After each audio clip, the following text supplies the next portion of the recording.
Hello, my name is Teach, and today will be part 1 of a new series called Understanding the World of Ice and Fire. Some people who have watched my other videos have told me that they don't know the history of the world of Ice and Fire. So I've decided to start from the beginning and work my way through George R.R. Martin's book, The World of Ice and Fire, chapter by chapter, and try to put certain characters and events from the books in an overall timeline where they belong. To truly understand George R.R. Martin's book, The World of Ice and Fire, you need to know that it is written from the perspective of Maester Yandel of the Citadel. Maesters are men who attend the Citadel to learn about all kinds of subjects. Every time they master a particular subject, they forge a ring of a certain metal to represent that subject. Once they learn many subjects, they forge a chain. Gold for the study of sums and accounts, silver for healing, iron for war, black iron for ravenry, lead for poisons, and Valyrian steel for the higher mysteries. The Valyrian steel link is the subject of magical arts, at the end of which the maester must spend a whole night trying to light a glass candle. No one has done this in centuries, so most maesters do not believe magic is real. Since we all know Game of Thrones has dragons, giants, and elf-like creatures and the children of the forest, that should tell us already that this book is written in a biased opinion. If you remember, Qyburn once studied at the Citadel. He said that maesters are nothing more than gray sheep, and only 1 in 100 have the sense that God gave a goat. He says in order to earn the Valyrian steel link, you must lose your curiosity. Check out the history and lore videos linked in the descriptions to see Qyburn talk about the maesters and the history of Old Town, where Grand Maester Pycelle and Qyburn argue about its history. Qyburn says maesters serve every great lord with a castle, or a fee, while the Citadel serves its own importance. Ultimately, you need to know not everything that the maesters tell you is 100% true or trustworthy. Let's see if we can peer through the fog of history that Yandel has laid down for us. I've gone through each chapter and taken a few key passages. Now let's see if we can piece together the story, or perhaps even theorize one of our own. To do this, we must start in the Dawn Age, which is believed to happen anywhere from 8 to 12,000 years ago. The Dawn Age. There are none who can say with certain knowledge when the world began. Yet this has not stopped many maesters and learned men from seeking the answer. Is it 40,000 years old, as some hold, or perhaps a number as large as 500,000, or even more? It is not written in any book that we know. For in the first age of the world, the Dawn Age, men were not lettered.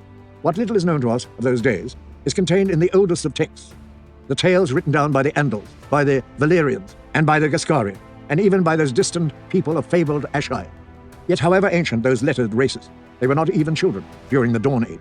Most of what is known from this time comes from legend and song. It wasn't written down until many thousands of years later. What can most accurately be told about the Dawn Age? The eastern lands were awash with many peoples, on Westeros, from the lands of always winter to the shores of the summer sea. Only 2 peoples existed, the children of the forest and the race of creatures known as the Giants. Of the Giants in the Dawn Age, little and less can be said.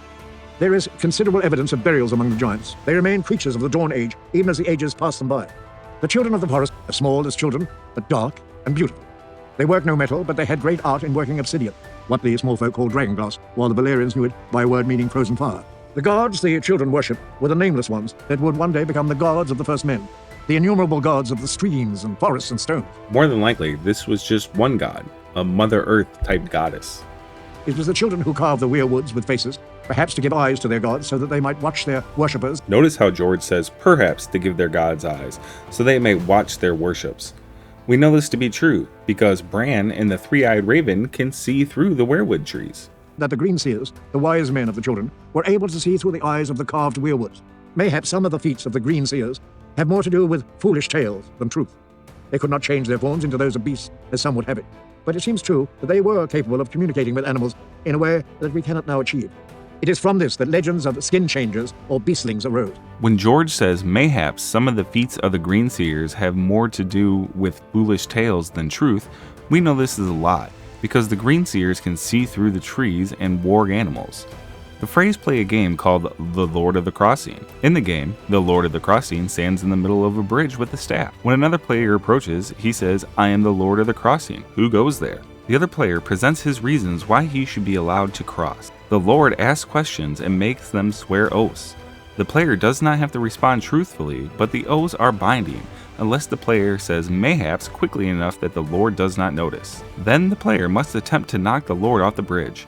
So my guess is when George says mayhaps within the books, he he's trying to deceive us.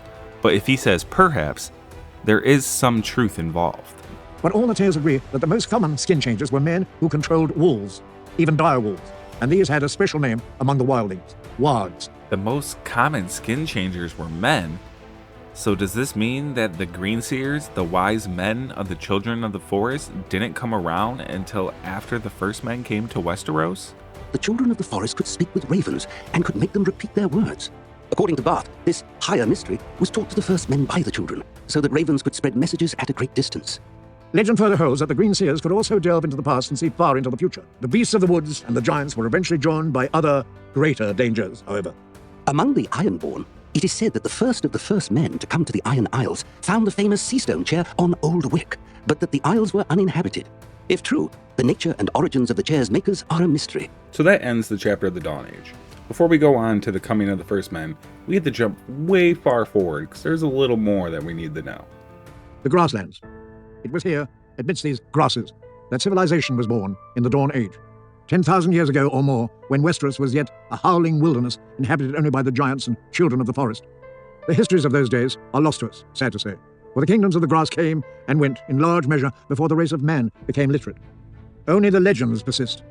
From such we know of the Fisher Queens, who rule the lands adjoining the Silver Sea, the great inland sea at the heart of the grasslands, from a floating palace that made its way endlessly around its shores. The Fisher Queens were wise and benevolent and favoured of the gods. Some maesters believe that the first men originated here before beginning the long westward migration that took them across the arm of dawn to Westeros. The Fisher Queens were a legendary dynasty that ruled over an equally legendary realm, the realm of the Fisher Queens in Essos. Their kingdom is said to have covered the lands adjoining the Silver Sea, a great inland sea located in what is today the Dothraki Sea, in which only 3 Great Lakes remain. This is one of the first civilizations of which there is any sort of record, even though these records are only legends transmitted through oral transition, as their supposed existence predates written word. So they reign somewhere in this area, the Dothraki Sea, and there's our 3 lakes. This all must have been one great inland sea right here. This is where they came from. First men came from here, and they crossed the Arm of Dorne into Westeros. That should pretty much wrap up the Dawn Age. So with that, part 1 is done. Be sure to like and subscribe, and part 2, the coming of the first men, should be out within a day or two. If you don't know what else to watch, check out one of these videos linked at the end. Once again, my name is Teach, and I'll see you in the next one. Bye.